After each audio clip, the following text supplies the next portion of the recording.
And I think we're live. Welcome everyone. Let me just start the timer down here. Where are we? Start stopwatch. And I think we're okay to go. Let me just put that up there. So, g'day everyone. I'm laughing at some of the comments here. Let's just quickly open up. We're on pre-show. I need to give it a couple of minutes, guys. I know I'm about 10 minutes late, but I was running around like a stuffed chook. That's a lovely saying we say here. Trying to get organised for this morning, but I'm finally on live now. So let's see who's here. So we've got Casper, and I will put the timeline down below, so if you don't want to watch the whole show, guys, you can just skip. So I've got Casper in, Jamie's here as well. Also's here. Casper's saying here how it feels to sell your A3 right now. Oh, that'll be interesting. I'll have to look at that. Joe Belize here as well. When's the next announcement? Well, pretty soon, what they say. It's going to be an RX10, I think. Carl's here as well. Casper said Sony Imaging Pro Support Los Angeles is in the poop. Well, are they still having problems with your camera, Casper? Altrix here as well. Johnson City is also here. David Johnson. Can't wait to hear everyone's take about the new little king of the pocket cameras. I'm going to discuss that first up today. David, just relaxing after a long day at work. Who else? Eli's here. My 24GM just came. Oh, congratulations, Eli. You're going to love that lens. I love it. One of my favourite lenses. Chris is saying, hello, David. Hot and humid day in Los Angeles, but a good Corona day. I know I can't wait for when I can have Coronas with you guys again. But then you'll be cooler and I'll be hotter. But I might be able to have a real Corona with you guys in February. Nirac says, my current favourite lens. Yeah, mine too. Casper said, they must get help from the tent city. I wonder what's going on with Casper. How come you've changed your username too, Casper? Finally got my first GM, the 16-35. This is Johnson City aerial photography. Now I don't have to keep borrowing it from Sony Pro Support every few months. It's funny. In coffee delay. Yeah, I was, Jim. Good to see you here. I've got my coffee ready to go.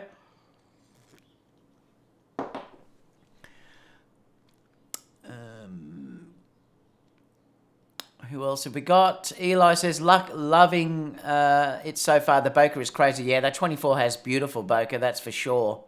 New full frame, new 1-inch, maybe APS-C next. I wouldn't count on it.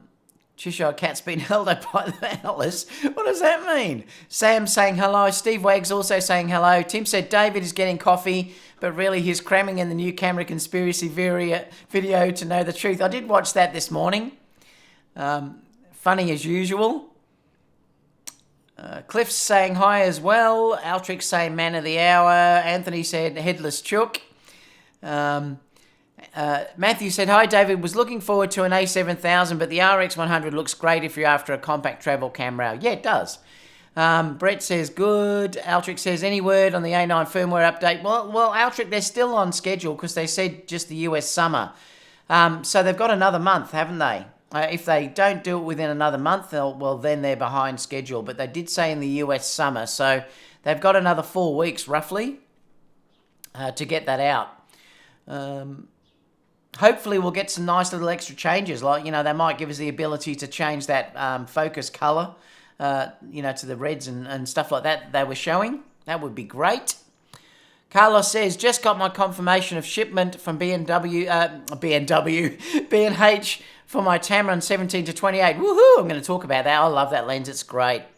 Andre's saying, hi, David. Sizzleman said, where's the A9 firmware update? Well, we still have another 4 weeks yet, Sizzleman, before Sony have let us down. Billy said, hi, David. Good to catch you live from Scotland. G'day, Billy. You're up nice and late. I'm bummed I can't balance my 24-105 on the Ronin SE. Yeah, it'd be too heavy, Langston. You need the Ronin S or the Moza Air 2 if you're going to use bigger lenses like that. If you are going to be using that a lot on gimbals, you might be better to return it and get the Ronin S or the Moza Air 2. Well, maybe with some weights. Yeah, but the problem is, start adding weights and stuff like that, you're putting pressure on the motors. It's never going to work fully. Not only that, they'll just overheat and you'll end up wearing the thing out. Just get a different gimbal, mate. Get something that can handle the larger lenses like the Rowan S or the Moser Air 2. Andre said, I sold my a7R3 and pre-ordered the a7 Mark V. Woohoo! Aldrich says, I was saying the same thing, Sizzleman. Michelle is saying, hello, g'day, Michelle. Jim's get a counterweight. Andre says, would you consider to test the Sony 50mm 1.4? Yeah, I'd have a look at it. It's probably not one that I would ever get, though, because I'm so happy with the 55 1.8. Andre, that's the reason why. I just love that lens. I mean, it's so small. Where is it? Oh, it's on this, actually. No, it's not. Oh, it must be in the... It's in the house, actually. So I can't show you. What else? Brett said, would you... The 600mm f4 G Master and the 200 to 600G are fantastic.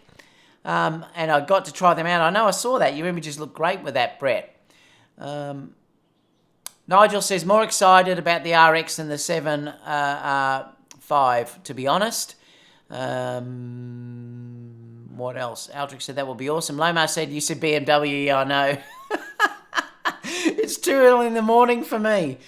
That's a crack up. Nivak said, well, the US summer technically goes until equinox in September, so I guess the firmware update could be as much as 7 weeks out. Exactly, it could.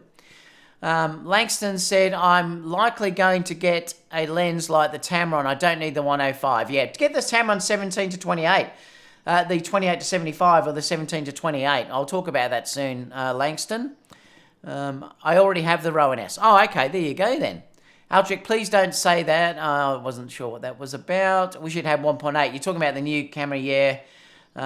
Exactly, that's one of the downsides with that new camera. Really hoping my pre-order for the 200 to 600 ships on time next week. And Chris said, waiting for reviews of the Sony 35 1.8. Hey, get a load of this. Just check this out. I got this the other day. It came delivered when I had Aaron, when Aaron was here. But the funny thing was I was talking about all the gimbals I've got, you know, and I've got about 6 of them. But I got this, and I'm going to review this. This has been sent to me. I didn't pay for it, so I'm always honest with you guys. But this is splash proof, so you can actually use this in the rain and stuff. I'm going to do a full review for you guys, but let me just show you how this thing works. It's fantastic. So this is for a gimbal, and I'm using it with my Action, the Osmo Action at the moment, but unbelievably light. The reason why I like this is because and I asked them to send me this actually, and they did because I wanted to try this out. If you want to shoot in 4K 60, you can't do it with stabilization on this camera. So now, the reason why I like to do that, to turn stabilization off even with other modes, is because then you get more of a wide angle. Because due to the fact that this is digital stabilization, it crops in a little bit.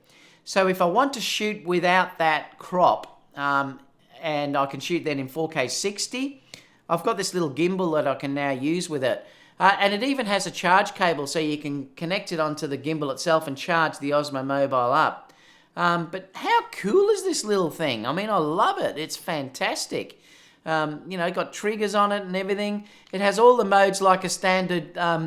It has all the modes like a standard gimbal. But wait for the full review because I'll show you how that works. And just before we start, the other thing that I can't get over this. I just love it so much. Is that SmallRig, and I showed this on Aaron's thing the other day, this SmallRig handle for the A9. Well, basically it can work with the a7 III as well, or the a7R3, any of those cameras that take the L-Bracket, and all you do is you take the side of the L-Bracket off, and then you can fit this handle that's on there. Now that can move in and out, so that's a great thing about it, but the beauty is with this system is it's already a Arca Swiss plate on the bottom, so I can just slide that into the tripod. I very rarely put the camera that way, portraiture, on tripods. If you do, the bracket won't be any good for you, and you just keep it as a normal L bracket. I nearly always just shoot landscape, or I'm holding it. But for what I do, why I love this so much is I also got the cage as well, but I think this is way more useful than that, because I've put a little rail on here, and all I do is say I've got SmallRig sent me this little thing as well, down the bottom down here. And it has a little clamp. And then all you do is you just slide this on. I haven't got it on lock, have I? No. Just slide it on like that and then lock it. Now, the great thing about this whole system now is that when you push this through here, you don't need a lock, HDMI lock, because it's protected by this handle. But the fantastic thing now is I can still see through, whereas when I was using like my normal cage, it's sitting above me like this. And then I can sit this like this, and then this has the great feature of being able to tilt down. I'm going to fully review this because I think it's amazing, and I'll do that for SmallRig anyway. And then you can turn it around if you want to do it in selfie mode. So if you're just sort of filming myself, I can turn it around, and then I can switch it around the opposite way if I'm filming normal. And then if I just want to get rid of it, all I do is simply undo that latch. So you just undo the latch there and then basically just slide it off. So this is going to change the way I work. I love that system and I think this is brilliant. All I've done is I've put gun tape on there so it matches the camera itself. So it feels like it's all the same when I'm holding it. You can move this in and out, so you just can shift it in, shift it out, but wait for the full review of it. But even to hand hold like this for video, and you know that I do a lot of hand holding of video, particularly because I'm shooting Fusion, that gives you a much more stable option. So if you are interested in this, I'll leave the link down below for SmallRig, and I'll leave the part for that, the couple of parts for that as well, because I appreciate if you are interested in it. But fantastic, really good, one of the best things I've actually purchased. All right, so let me just quickly check this chat before we start the show.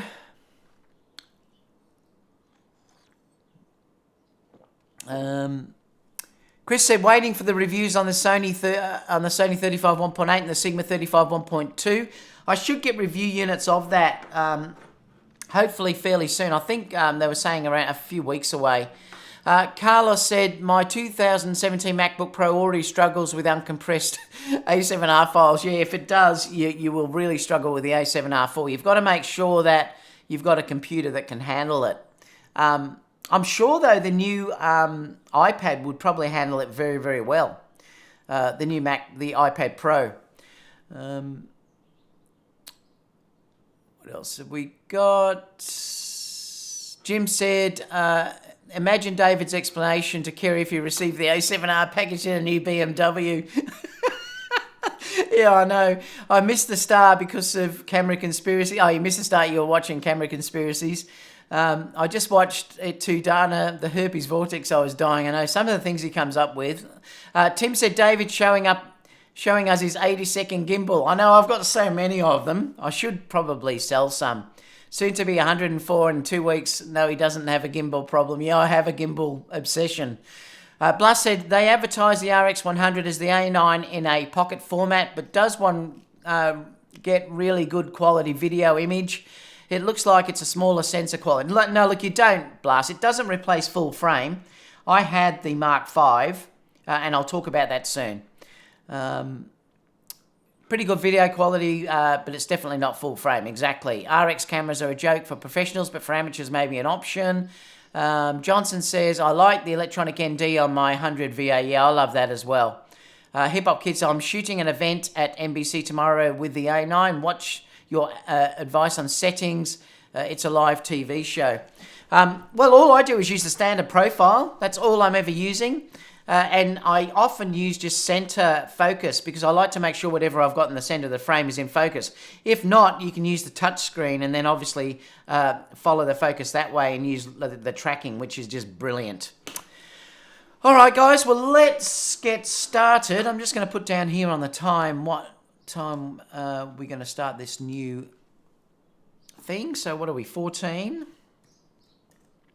Oh, actually, I'll go to the logo first, just so we know we're actually starting. So bear with me for a second.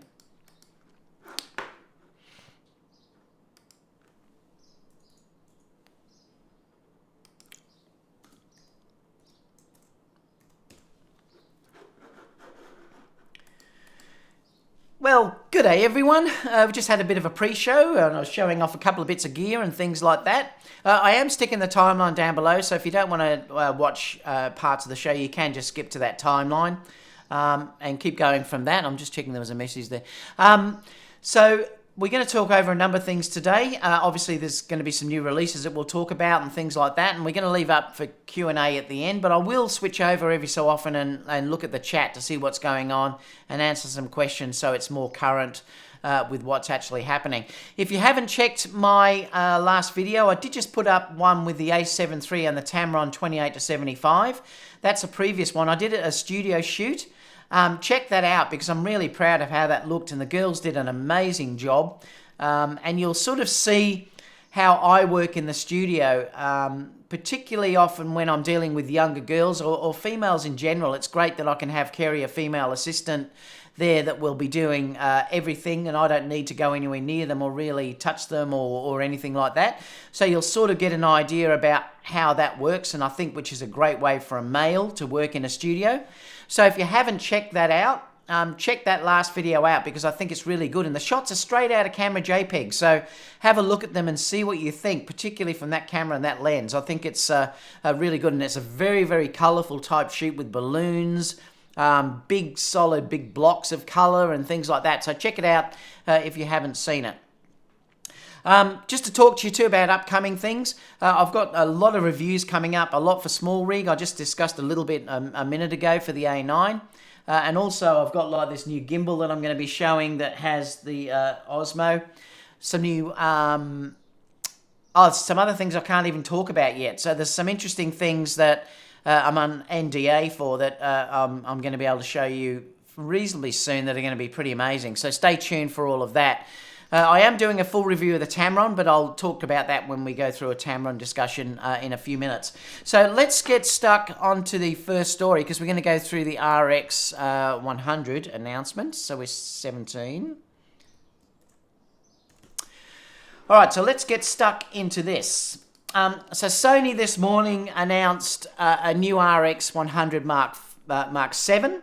And basically they're saying it's with A9 level speed and real-time AF. So what they're doing now is they're giving us any new camera I think that comes out, you're going to get the new AF like the A6400 and the A9 have. So I think that's now obvious that each release now is going to have that in the camera. So that's really exciting because it means we're just going to get this amazing performance in everything that comes out. Unless they release some really low-end full frame, which I hope is not going to be the case. But it seems to me that that's now going to be in everything. So that's fantastic.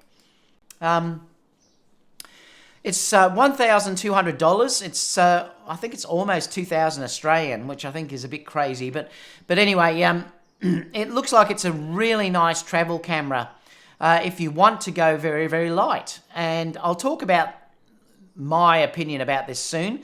But if you did want to go really, really light, there's probably nothing really better out there than what you've got here. So it is a newly developed 1-inch stacked sensor, and that's giving you the performance that you've got like the A9.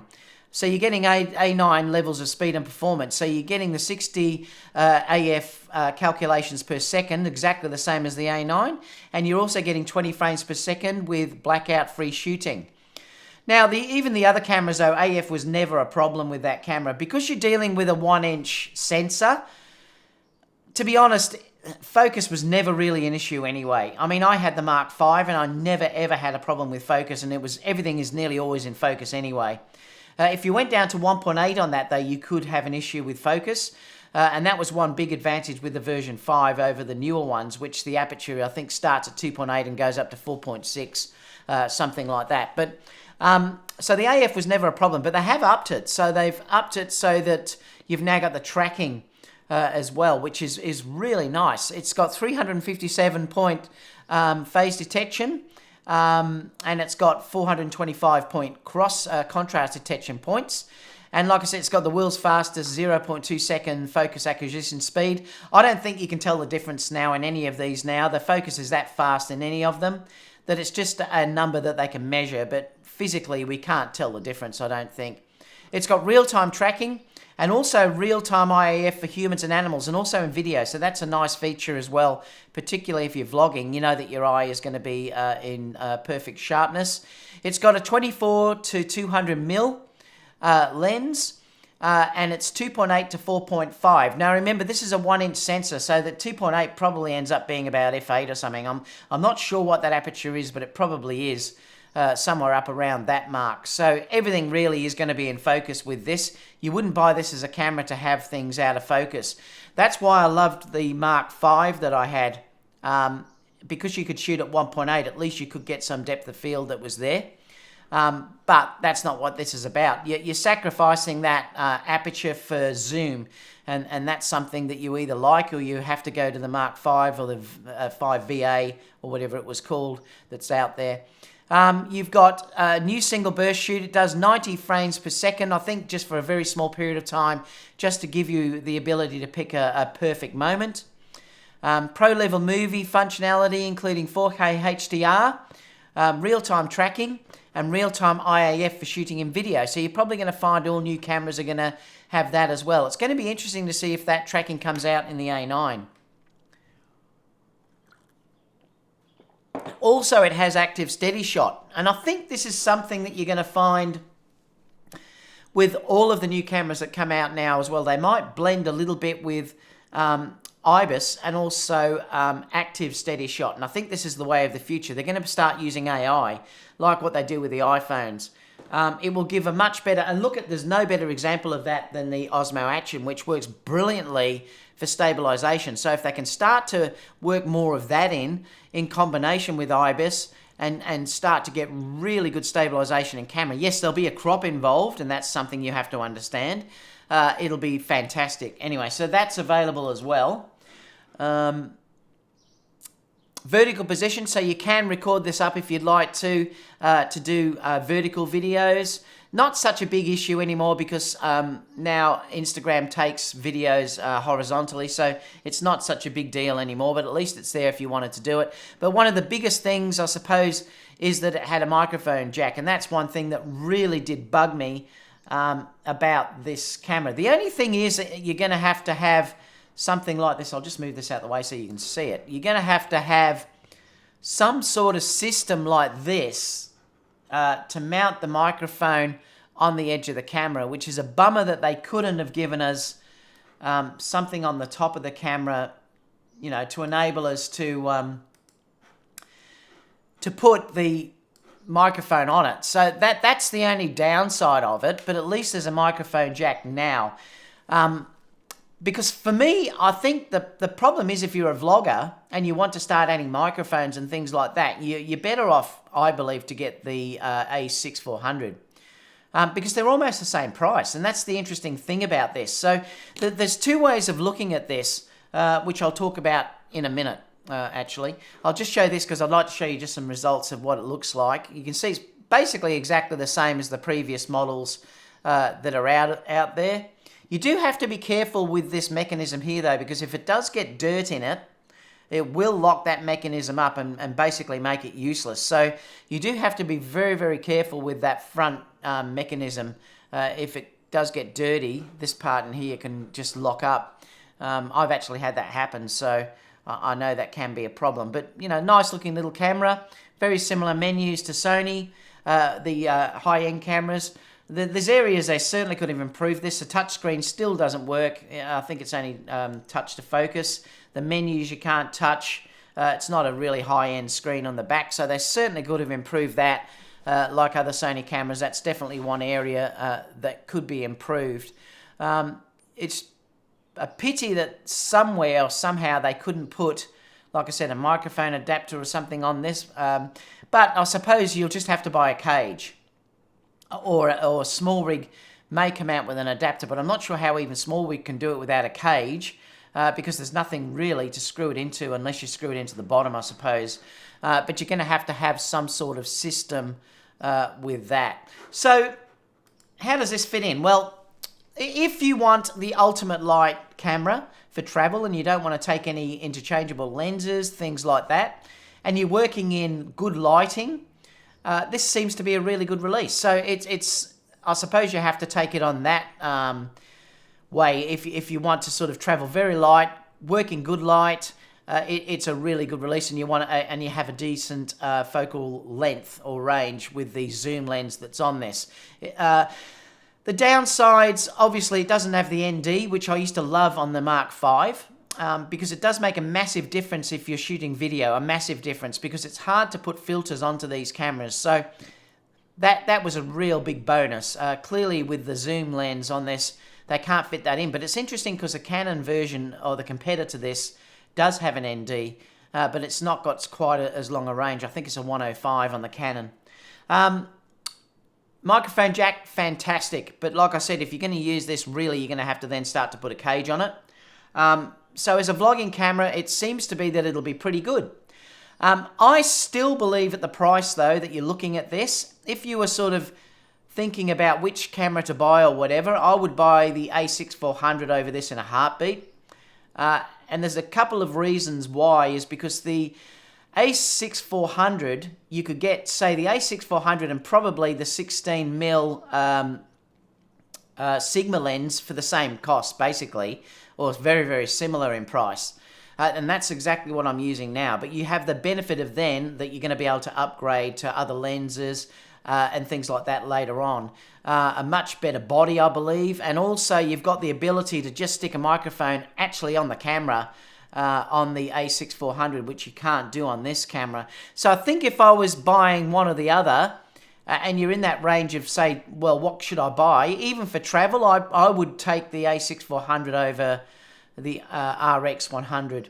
I did have the RX100VII and I sold it because I wasn't using it. So I'm talking from my experience. You may have a completely different usage that you might love to travel minimalistically and do vlogging very, very minimalistically. Well, then that is a great camera for you.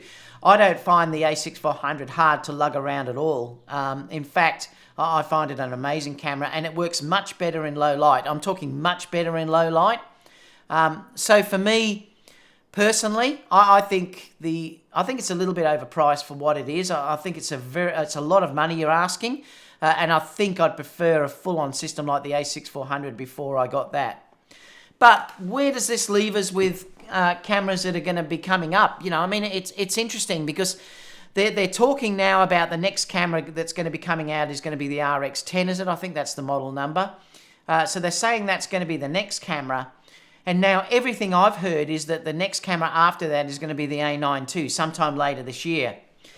So it looks like we're not going to see the A7000 or the A7S III probably this year, the way they're going, which is a real disappointment. I mean, I'm really disappointed in the fact that they still haven't looked after anyone from the video side of things.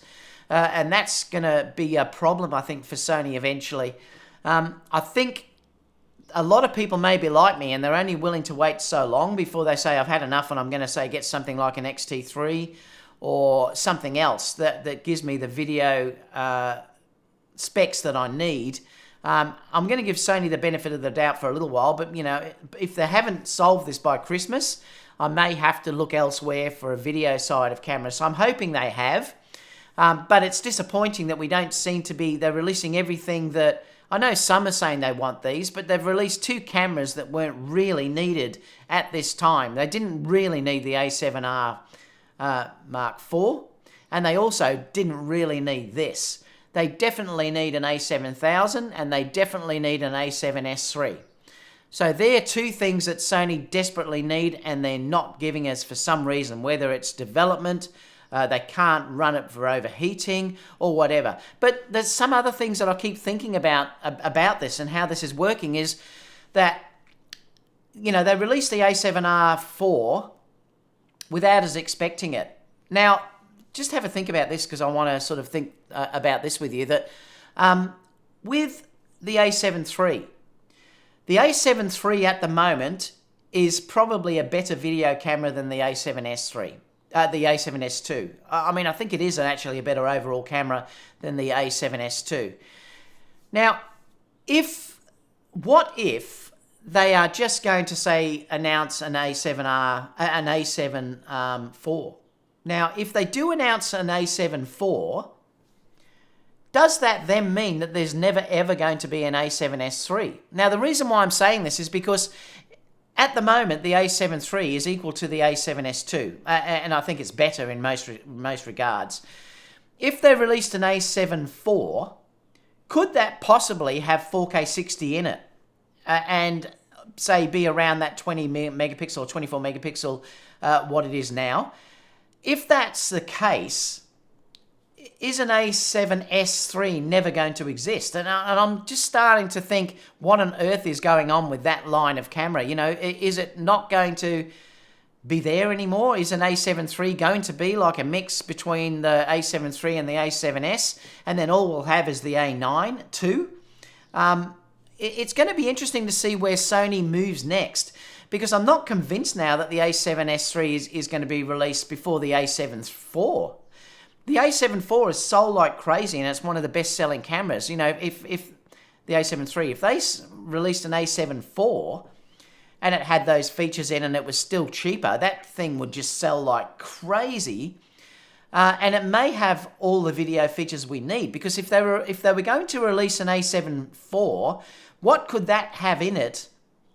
It would have to have 4K 60, surely, because what else could they put in it? I mean, what else could they do with an A7 IV now, apart from put 4K 60 in that and the live tracking, you know, the tracking of the A9? And it's interesting too. So what do you think about that? Do you think, could it be possible we may get an A7 IV? We don't get an A7S III anymore. Is the A7S III gone? We keep hearing things look like on the side, but then we never ever hear anything more about it. I think we've got a much larger chance of getting the A9 II, that's for sure, than we've got of getting the A7S III. And I'm not sure too about what's happening with the A7000 as well. Like, why on earth haven't we got that camera yet? I know that's one camera I don't understand why Sony don't release. And it just looks like that's been put on the back burner as well, because we just haven't heard anything about that either. And so it's just getting a bit weird. And, you know, we've got two cameras we don't really need. We've got the R4, which we didn't really need. I mean, the R3 was still good enough at this stage. I mean, I know the R4 is a great camera, but we didn't need it. We've got the RX100VII, which we didn't really need. We're going to get an RX10, which we don't really need. And the two cameras we do need, there's nothing happening about them, which is the A7S III and the A7000. We don't really even need an A9 II, to be completely honest, because the A9 is still the best camera of its type that's out there. So we don't even need the A9 II. So what on earth is going on with Sony with the video side of things? And I'm a bit confused. I really am a little bit confused. Because we need 10-bit. I know a lot of you are going to say, I don't care about that, but you're not. If you're saying that, you're not videographers. But we definitely need 10-bit video. We need better bit depth, bit rates. And we also need 4K 60. So I'm not quite certain what's going on. But let's open it up to the chat, because I'd be really curious to know what you guys are thinking.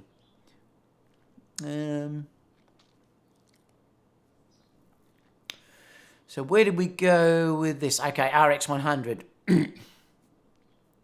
These RX cameras seem nice enough, but for the cost, why not just get a high-end smartphone and use that? Well, that's the reason why I ended up selling mine, because I tend to just use the iPhone. And that was the reason for me why I sold my RX Mark V, 100 Mark V, because I just wasn't using it. I just prefer to grab out my iPhone and, you know, take that out. And I'm even thinking seriously, well, when the new iPhone comes out and it's got a wide-angle lens too, I'm seriously thinking about just getting some of the lens adapters and then just working that way, and that's very, very easy for travel. I do believe that the point-and-shoot side, even these cameras, are a dying breed. They're not going to exist for much longer.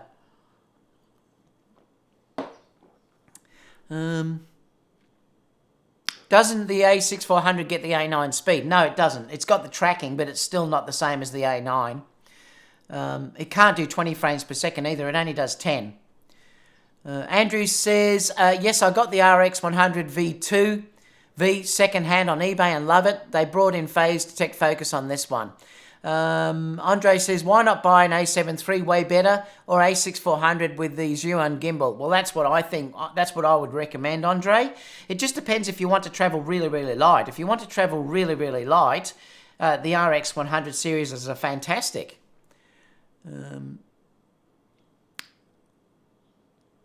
Jim said, amazing specs. It certainly is. I mean, they've crammed every single thing in there that you could ask for. Casper said, they give you something and then they take something away. Nivek said, I think all the Sonys could use as a menu interface design. RX camera's worth if the price was around $600 to $700. It's an awful lot of money. I agree with you that there's no way I would pay that much now for that sort of camera. I would buy an a6400 or another lens or something. They will fix it with a new model next year. They will, because they seem to be bringing one out every single year. Photomix said, hey folks, before I say anything, let me scan the comments to see if Craps has said anything disrespectful about Nikon. They're at it already. Max says there will always be a new camera next year. Photomix says, currently in the middle of shooting a wedding with a Sony a7 III. How come you're on here then, Photomiac? A9 is still king. Yep, it is. Oreo said, thanks to freaking YouTube that you didn't notify me even if I had YouTube page open. I don't know what's going on with YouTube. It's nuts. I put it an hour. I did the thing an hour early to make sure that the notifications will go out, and it's still not notifying people. Love it if you could give a thumbs up, guys, because that does let people know that I'm live. What else have we got? Photomix says, and g'day Oreo, anyway. A7 III feels so clunky, but the AF is legit. I know it is. It's amazing, the AF on that camera. It's faster starting up, etc. than an A7 III. I'm not sure what camera was that. Hero says, yes, just got the notification. Sammy said, me too. I know, it's ridiculous. Oreo said he didn't get it at all. Where were we? Where were we? Oh, didn't get it at all. Thomas says, your Sony logic is right about the A9 too. Would be the video monster to justify the price increase. It wouldn't surprise me, you know, if the A9 II has it all. And I'm hoping that's the case. They're going to have to justify the cost of that camera. So it's going to be interesting to see what's in it. I saw the pic of the A7S Evil on a full-on 8K camera. I could see this going this route for the A7 IV. Dana says, you know Sony is going to release an A9 II. Yep. Michelle said, I don't see Sony releasing an A7 IV now. Maybe next year, first quarter, because that would be 2 years, I think, since the 3 came out. Photomix says, Sony is struggling with the A7S III because of the pressure from Panasonic and Fuji. You may be right, Photomix. I think they're probably struggling with things like heat and stuff.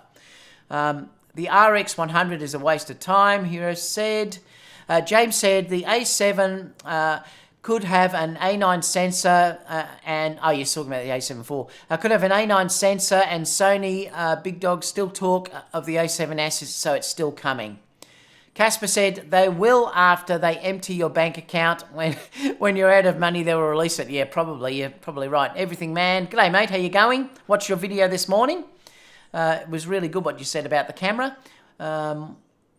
So if you haven't checked it out, guys, check Everything Man out. He put up a review of the A6400 of the RX100 this morning. Hero says they're trying to do 14-bit video and 4K 120, I bet. Possibly. You may be right. Sony is probably scrambling to bring the global shutter to the consumer market. Everything Man said, I'm pumped for this release. I know you said you were going to pre-order it. Sizzleman says, Sony says they listen to their customers. Which customers? They obviously don't tune into this channel. But I may be unique in what I'm after. You know, you can let us know in the comments too. I mean, most of you guys might be photographers. I don't know, and you're really happy with Sony the way they're going at the moment.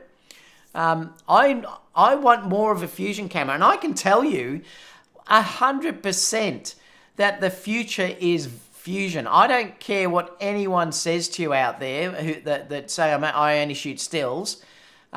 the future is people coming from phones that can do video and stills all the time. Just look at Facebook, just look at Instagram, just look at anything online. It's always a mix of video and stills. That's the future. So kids coming in to the marketplace are going to demand cameras that can do video and still effectively. And I can tell you that's the future. So no matter how you look at it, Sony is biding time. I think they've made a mistake by segregating the market. And like I've said to you guys all along, I will always tell you the truth from my perspective.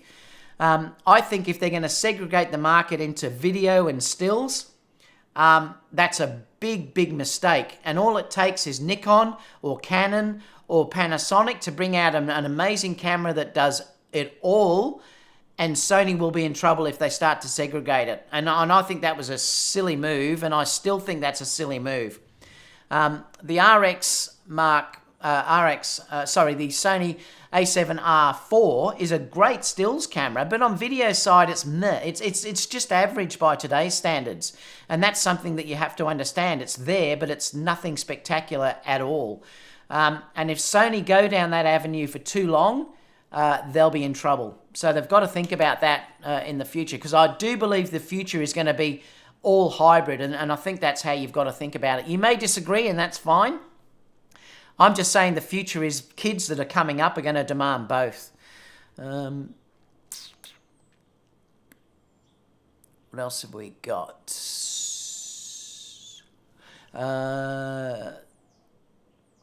Zoet said, if Sony don't release the a7S III this year, I've already made my mind up to go to the Panasonic SH1. And you see, this is what I think is going to end up happening. If Sony wait too long, it's going to be an issue. They really should have thought about the a7000 first. And like I said, that should have been a stopgap camera to bide people over and keep them happy until Sony can release something in the high-end full-frame sector.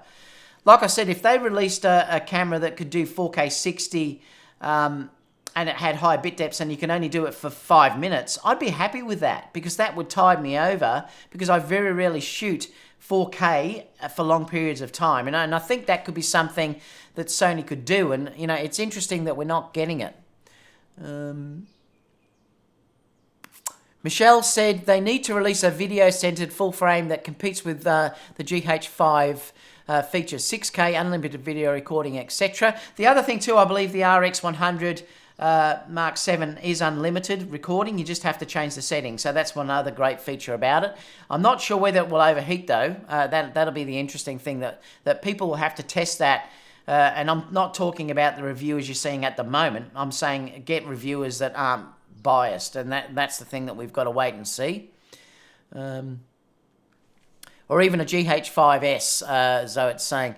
Sam said, it seems like Sony is taking forever to release stuff people actually want. 200 to 600 lens was rumoured like 2 years but before the announcement. Laugh out loud, I use my phone for talking head stuff. Steve said, following your logic, David, they may combine the A9 II and the A7S. Well, this is what I'm not sure about what's going to happen. It's going to be interesting to see what goes on. I just hope Sony don't go down this avenue of segregating cameras, and that's what other manufacturers have done before, and it spells disaster. I really hope they don't go down that way. Now, the thing is too, and this is what I laugh sometimes when you'll get the photographers say, but I don't want video. Well, the simple thing is don't use it. If it's on the camera and you don't want to use it, don't use it. It's like when people talk about a fold-out screen and they say, I don't want a fold-out screen. Well, keep the thing closed. And this is why I always laugh and say, well, don't use it. Just keep it closed. But having that feature is always great if you've got it. At least then if you need it, you can use it. If you don't want to use it, don't use it. Andre says, Sony got too cocky because of the sales of the a7 III. Now with the Olympics next year, they have to target on that. So the a7 Mark IV and the A9 is the way they go. Sony a7S III next in March or maybe later. Yeah, it's getting pushed further and further back. What are we saying here? Just jump down. I hate it when it does that. Henry said 10-bit is nice, but to have, but not necessary if you expose and set your white balance correctly. Then 8-bit is all you need. I'm more interested in 4K 60. Well, I disagree with that, Henry, because there's a couple of reasons why. Yes, if you're not too fussed in grading, things like that. If you don't mind banding that can appear in skies, it doesn't make any difference. If you're a full-on videographer, to have 10-bit does make a difference, believe me. If you're using green screens, 10-bit makes a massive difference. There are reasons why people will want 10-bit. Look, I can understand what you're saying, and I would prefer 4K 60 first. But it's not only the 10-bit, it's the higher bit rates as well that are important. So don't just get stuck on 10-bit. It's to have higher bit rates. The higher bit rates particularly will be much better if you're grading and you want better looking images. Rex said, I've been waiting for the A7000 as I want a crop sensor, but I might pull the trigger on the A6400. I love the A6400. I'm using it now. Initially, I didn't want to get that at all, but since I've bought it and now I'm using it on a gimbal, fantastic. The tracking is amazing. The fold-up screen is amazing. It's a great camera.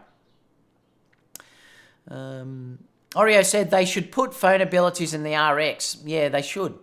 Michelle said, and yes, 4K 62, that should be a standard now and going forward. It certainly should be. The RX100 is mostly for dads on vacation. Jubilee says, when is the next announcement? Well, someone said it may be next week when they're going to announce another camera we don't need, which is the RX10. The Damien said, the reason the A7S3 is not here is probably because of the good numbers the A7 III is giving Sony. I think it's more a money question than a heat problem. They'll release the A7S3 when the numbers for the A7 III start to drop. Interesting. I mean, you could possibly be right, but like I said, some people, I've heard a lot of rumblings about people from the video side saying that they're getting sick of waiting. So eventually it may hurt Sony if they wait too long, though. Langston said that ignores so much of the realities of the current camera market. I'm not sure what that was talking about. Yes, it holds back and let Nikon and BM sell more cameras, said Sony never. Andre said Sony A9 II will never get picture profiles, just like Canon 1DX Mark II or III log profile. Jerry said, I've been getting your notifications. Seems to be pretty consistent. Yeah, it's just weird. I don't know why some are getting it and some aren't getting it. It's a bit weird, actually. George says the A9 successor will probably arrive in time for the Olympics. I've got no doubt, and I think that's probably going to be the only full-frame camera we see this year. I reckon that's what's going to happen. I think we're only going to get the A9 too. That global shutter is coming. It certainly will eventually. Sam said, do you think if Sony brings an A7000 then they will kill the newly... No, because I think they'll be totally different marketplaces. Oh, thank you so much, Long Rider. Really appreciate that. Just gave me a donation. Did he say anything? No, he didn't. Just gave me $5. Thank you so much, mate. No, they're different. They're going to be different segments. The A6400 will be more of the entry level, and then you're going to get the A7000, which hopefully will be a high-end model that would have things like 4K 60 in it. IBIS, for instance, that would be a camera with IBIS and things like that. So there'll be a big difference. That'll replace the A6500. Tim says, you need to go and buy an A7S II now, so they release an A7 III a week later. I know that probably would happen. Andre said, I believe Sony will announce the A7S III as Panasonic did, just a tease for the next year with a big smug face, but they disappointed a lot of people. 42 Pro says, if they come out with the A7S in the near future, Sony better shock everyone with the specs, or it'll struggle with sales due to the delay of the third-gen camera. Langston said, white balance, proper exposure don't equal quality found in 10-bit. And I agree totally. That's a fact. If you need it, that's the thing. If you need it, it will not beat 10-bit. That's for sure. Cell phones are chewing up the camera companies. And that is a dead set truth. Because, like I said, I bought the RX100 Mark V. I had it for about 2 months. And I wasn't using it due to the fact every time I went out, I just used my phone. So that's why I sold it. I think most people are photographers who like video. but don't need broadcast quality. Hard to figure out who needs what. Brett said, David Oster, remember Sony said with the A7S that they want it to be right for the release, expect more from it, just like they did with the A7 III and more from a basic entry camera. That's why, Brett, though, I just wish they'd release the A7000, though, to tide us over. That's the thing that I just wish. When you're starting to see it in all other camera models, manufacturers, I mean, the things that I need, it gets a little bit frustrating. That's all. Abel Life said, I completely agree. I'm hoping for the A7S III with internal NDs and electronic image stabilization, so I don't need a gimbal. Hero says, Sony better not go the Canon route and slack on the tech in the cameras. Langston says, yes, but there is middle ground there, which you passed over. Not sure what that was about. The context creator market needs better than basic, but less than cinema quality cameras. Tim said, Canon will never do proper hybrid quality camera. Panasonic, Nikon, highly likely, I'm sure. And I think the next version of Nikon might blow everyone away because Nikon may do something incredible in their higher end mirrorless camera when that's announced. Hip Hop said the best Sony will be able to do with the A7S III is make it like the FS7 with internal 4K, 2K at 24 frames per second. I'm just trying to see before we move over. Roll out A7000, September 4K 68-bit, A9 in January. We can hope, can't we, Thomas? Brett said there is no way an A7 IV will be released this year. A7 III was released in February. 42 Pros said A6400 is an awesome little camera. I agree, I love it. Love it to death. Andre says 10-bit is not that big a difference. A good codec makes a huge difference. I disagree, Andre. 10-bit makes a massive difference. Tim says, what kind of features could a new high sensitivity sensor provide? Well, I would think if an A7S III comes out, you would be going up ridiculously high ISO. They would have to improve the ISO dramatically in that. Remember, the A7S has always been the ISO master, and so I think you're going to find it will work almost in pitch black darkness. Obviously, focusing in darkness would also be a major advantage with that camera as well. It's also more things like, have they improved the rolling shutter, on those cameras? Can they give us 4K 60p? Will they give us an internal ND? Dual card slots on that camera, for instance. It's going to be interesting to see what we get. Sam said, the only reason I experimented with the Z6 was out of my frustration waiting for Sony to release good all-round camera for stills and video. Casper said, Nikon is dead. Getting the A7R III good now. I'm going to talk about that in a minute, Brian, so just stay tuned because we'll talk about that now. In a few minutes, actually. 000 said, wildlife and birds, wait to buy an A9 or buy the A6400 now. Not thrilled with lock-on tracking on my A6300. Yeah, if you're into wildlife, if you can afford the A9, get the A9. If you can't afford that, get the A6400. Don't forget, too, that at the same price of the A9, you could also get the A7 R4, because that now has the tracking, and then you'll be able to use that massive 60 megapixel file size to zoom in. Great for wildlife photography, fantastic for wildlife photography. So you've got three options that you could use there. Just to spend depends really on your budget.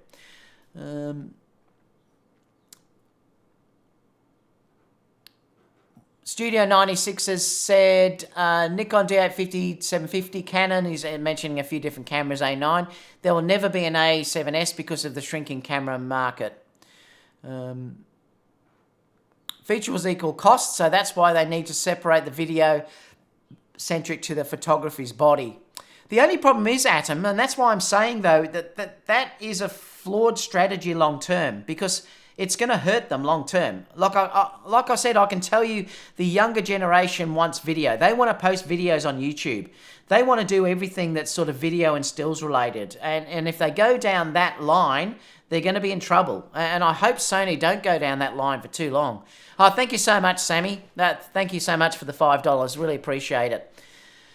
All right, so let's go to the next story. What are we on to now? Which is, this is really interesting because I want to talk to you about this. Let me just put in here. We're up to 54 minutes already. All right, so I wanted to talk about this because this is crazy. Like, they're talking about the US price for the a7R3. You can now buy it, and I checked it's still current. You can now buy the a7R3 for $2,498 US. That is an incredible camera for that price. I guarantee that by Christmas, I'm almost 100% sure that the a7R3 will be below $2,000. It may even be before that. And what a camera that is at that price range. I mean, I'm almost tempted to buy one myself at that price range. If that gets around to the $2,000, I had the a7R2. So if the a7R3 went to around $2,000, I may almost be tempted to buy that as a backup camera. So how fantastic is that? So there's two ways of thinking here, and I would love thumbs up too, guys, if you can give it to me. It just means that people will know I'm online. And thanks, Jim, for saying that. There's two ways of looking at this at the moment, and this is what you have to understand, that if you don't need...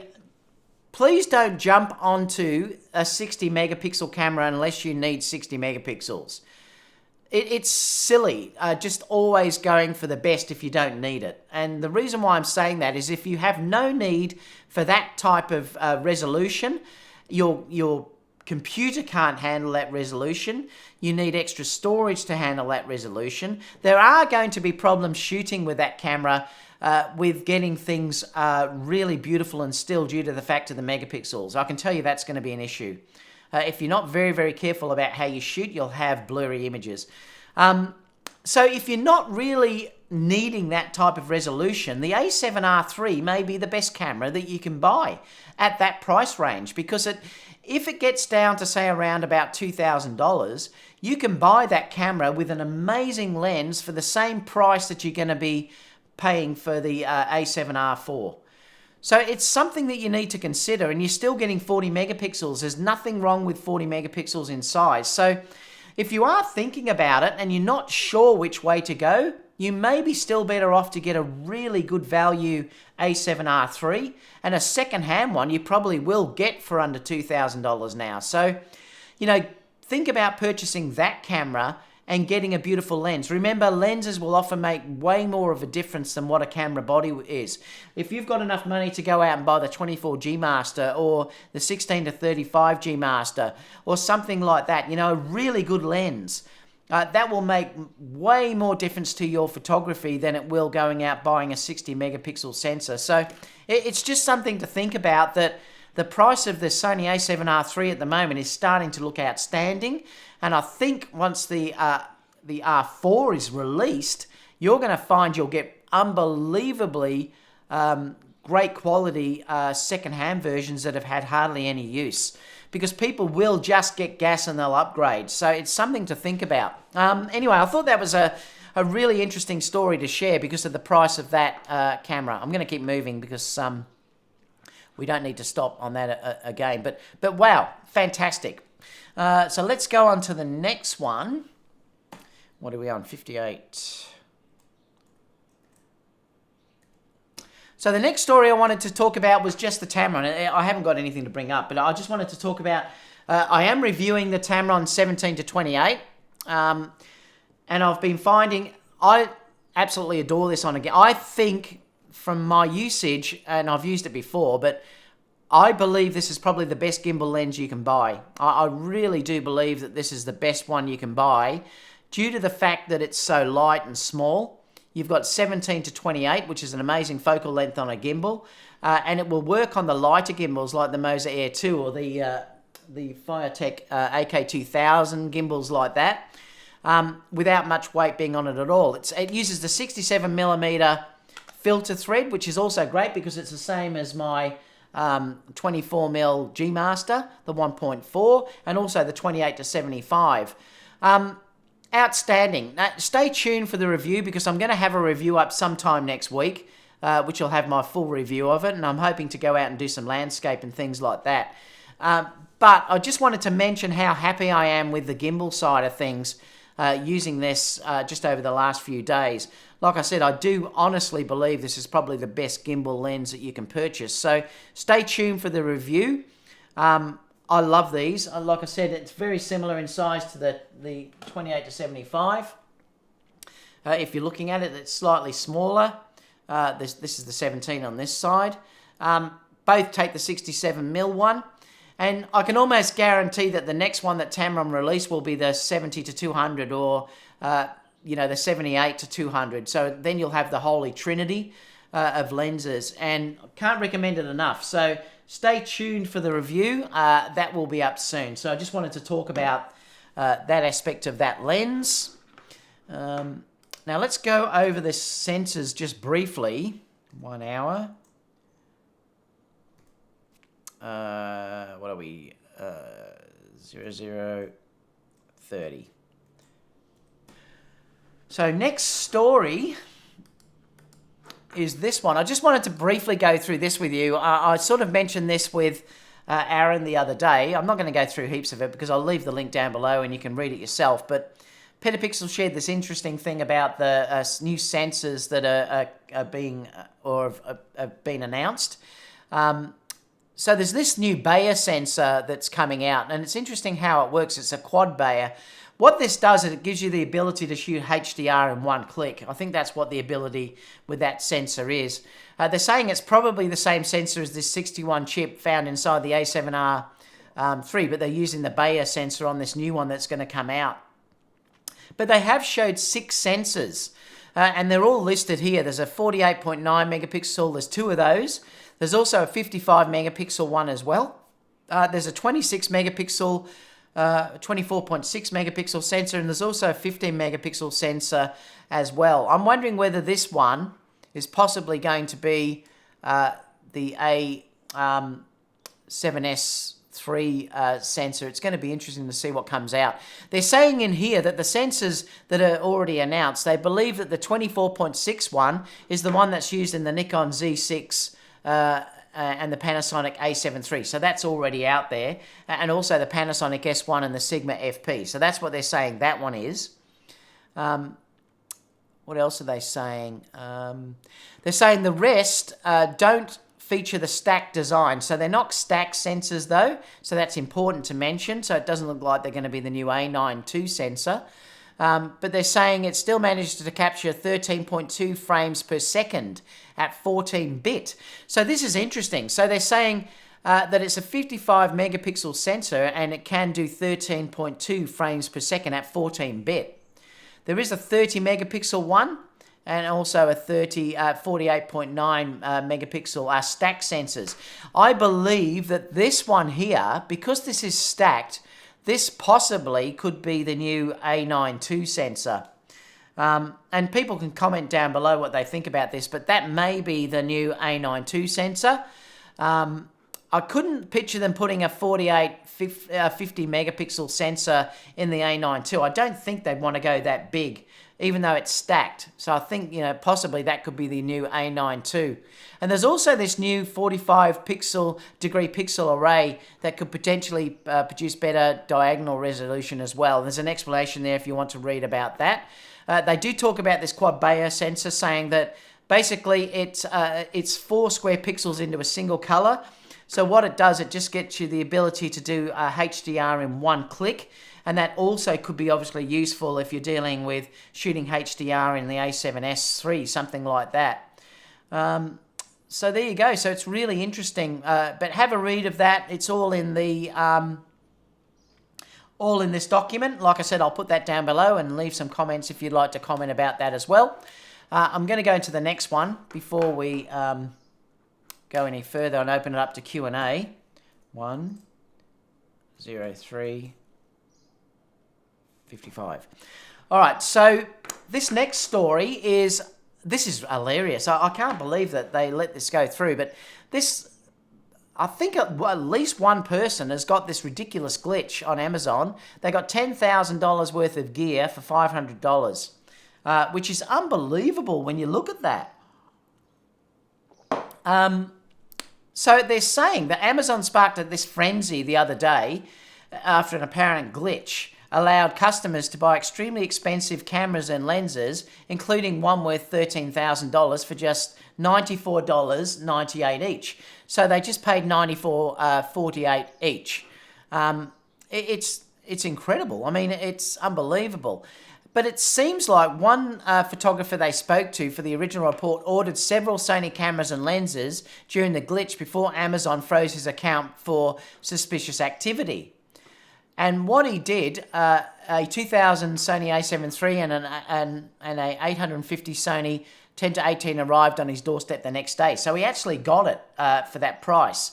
But the interesting thing is that they're saying some have got even more ridiculous things. If you read through this article, in the end, one photographer purchased two A6000s and 16 to 50 millimeter kits. I'll come down here. They got an 850 Sony 10 to 18 millimeter, a 1100 Sony a6500, a 2000 Sony a7 III, a $2,200 Sony 2470 2.8, and a 3,500 Sony A9. Two of the cameras and lenses were also purchased as bundles, so they purchased them as bundles. So the photographer paid a total of $500 plus California sales tax for a whopping $10,750 worth of camera gear. That's 95% off. I mean, wow. So they were asking people if anyone else got it. I can't believe they honoured it. I mean, do they have to honour that, or could they just say it's a mistake and not honour it? But, you know, there you go. I thought that is ridiculous. I mean, why on earth didn't I think of that? Let me just put on here Q&A time. 1:06:30. So let's open it up to Q&A, guys. We'll have a little chat. Let me just scroll back a little bit and see what people are saying. So far away if you have any questions before I head off for my coffee. I want to lose the monitor when I plug stuff in so I can use a wireless monitor system. Pie in the sky, I was talking about something else. Thomas said, rollout A7000. I read that before. I went through those, so I have read that. Yeah, I've read that bit. I've read those. Read that. I've read that. I'll start from down here. Oh, yeah, it's Crazy Story. Okay, here we go. Thanks for saying thumbs up. Let's see if we can hit 100, everyone. I'd be really appreciative if you could get a thumbs up. Hip Hop for Kids said, you're doing a great job with this Sony camera. I'm a newbie to the system. Maddox said, A7R3 with the 200 to 600G will for wildlife for me. Yeah, that'd be a fantastic system, a beautiful system. And like I said, you can, if you're thinking about purchasing the A7R3, you can get it for an amazing amount of money at the moment. You really can. It's a great camera for the price, that's for sure. Bryant said, true, get the A7R3 and spend the extra money on a good lens. Certainly if you're within a budget, if you have a budget that you're dealing with, it's far better to save the money and get a decent lens. It's always better to buy good glass. Good glass will last you for a lifetime, or it should last you for a lifetime. Bodies are dispensable and they'll go within 3 years. But a lens, a really decent lens, will make way more difference than a camera ever will. Oreo said, thanks to my Sony, my R3 is worth €1,600 used. I really hated them last week. They made me feel like shouting Fuji into the camera. I love it. Why does a wedding photographer need an A9? Let us spend our money foolishly. I do love it though, Long Rider. It's my favourite wedding camera, that's for sure. I adore it for weddings. You don't need it. It's an indulgence, but I mean the A7 III is by far good enough. But once you've used it, oh, it's just brilliant. I love it. How do you think Tamron would make the 70 to 200 focal length? Because there are always compromises with focal range in some way to save cost and weight. Maybe 75 to 150. No, I think they'll do 200 at least, Loma. I've got a feeling it may be 78 to 200 and something. I'm not sure. I think they'll do a 70 to 200, though, around that range. They're probably discontinuing the S-Line. Remember when the a7 III came out, we wondered why the S-Line ever existed. Yeah, it might be. And they may change the naming convention for the A7S completely. It could be an A8 or something. I mean, we don't know what it's going to be. It might be an A9S. We just don't know what they're going to do with naming conventions.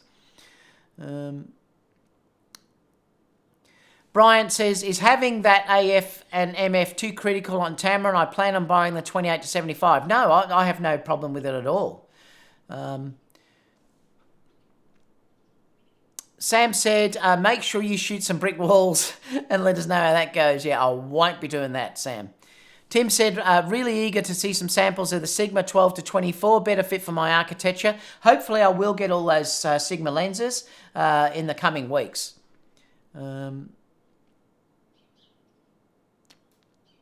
Roscoe's just saying hi. Hi, Roscoe. How are you? Oh, we're up to 80 ups now. Thumbs up. Thank you so much, everyone. Oops. Sam said, I was able to get an A6000 kit for $94. Wow. How good is that? Amazon honoured all the mistake purchases. That's amazing. I wish I was on that glitch. I know, me too. I would have loved that. Would have maxed out the cards. Yeah, I would have done the same thing. Oreo said, am I the only one who thinks that the Amazon glitch could actually be a marketing hype? It could be, Oreo. I mean, it may have been advertising. I mean, in the end, it's given them a lot of advertising, hasn't it? It probably would have cost them more to advertise. Quite possible. I mean, who knows? So it said even the wife's card. I love it. Hero says, like that little bit of a mess up would hurt Amazon financially. Yeah, I know. That's true. They just got cheap advertising. So all of you thinking that it was a marketing thing. Mike says, could you maybe do a storage video since images are getting so large? Yeah, I probably should do something like that. Leslie said, great, Leslie. David, I watched some of your old wedding photography. You had your ARW files in Lightroom. Did they go straight into Lightroom because my ARW files will not? That's probably because you're using an old version of Lightroom. You need, depending on the camera you've got, for Camera Raw, you have to get the latest version of Lightroom, the subscription model, because they're the only ones that they're upgrading or updating the Camera Raw now. So that's probably the problem. James, Sony must love being the most featured camera manufacturer in Camera Conspiracy's YouTube channel.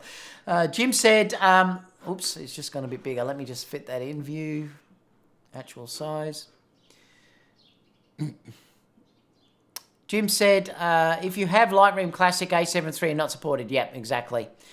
Doug said, ISO 8000 indoors and A7 III at wedding is still a great file. It is. And the thing to do too is, like I said, you would be amazed how high you can push ISO in the latest Sony cameras. It is nuts. But the factor that you've got to watch is your exposure. If you underexpose on higher ISO, your image will look terrible. And everyone keeps saying to me, David, how do you get such amazing results shooting ISO 6400? It's because I nail the exposure or slightly overexpose. Slightly overexposing is okay, as long as you protect the highlights, but slightly going over is okay. But remember, the noise is always in the shadow. So if you're overexposing your image, underexposing, and then you bring that up, it's going to look terrible. So just make sure you nail your exposure. So they're the critical things. If you nail your exposure, you'll have no problem shooting 6400 on even the A6400, but you've got to nail the exposure.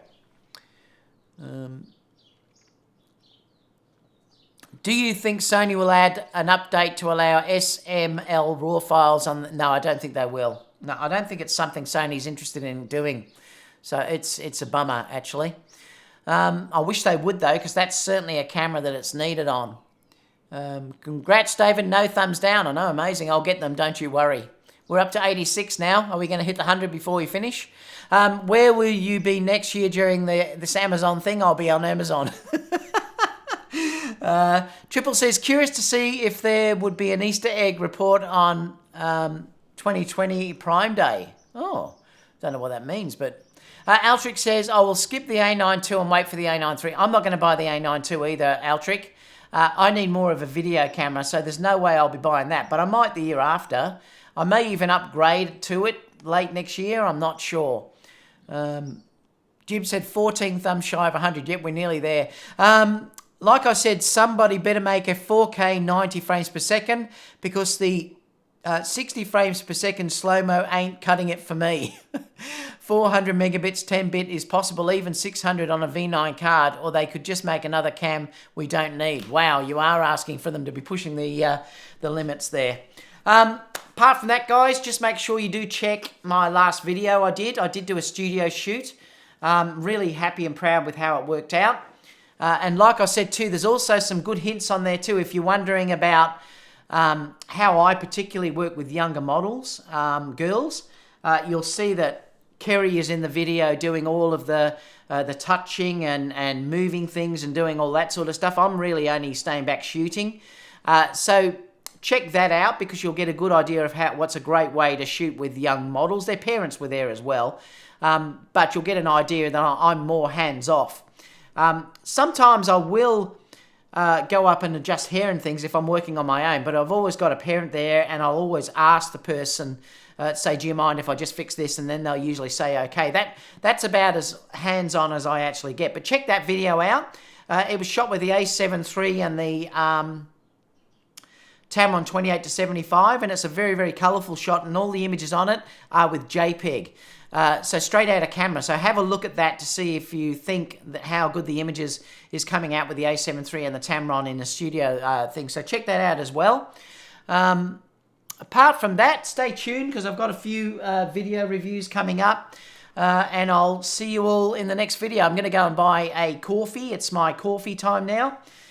We've been going for nearly 2 hours, I think. I know, an hour and 6 minutes or something. And yeah, an hour and a half, I think. All right, everyone. Thank you so much. Really appreciate the support. Thank you so much for all the thumbs up. And I'll see you all soon for the next video. Catch you, everyone. Bye for now.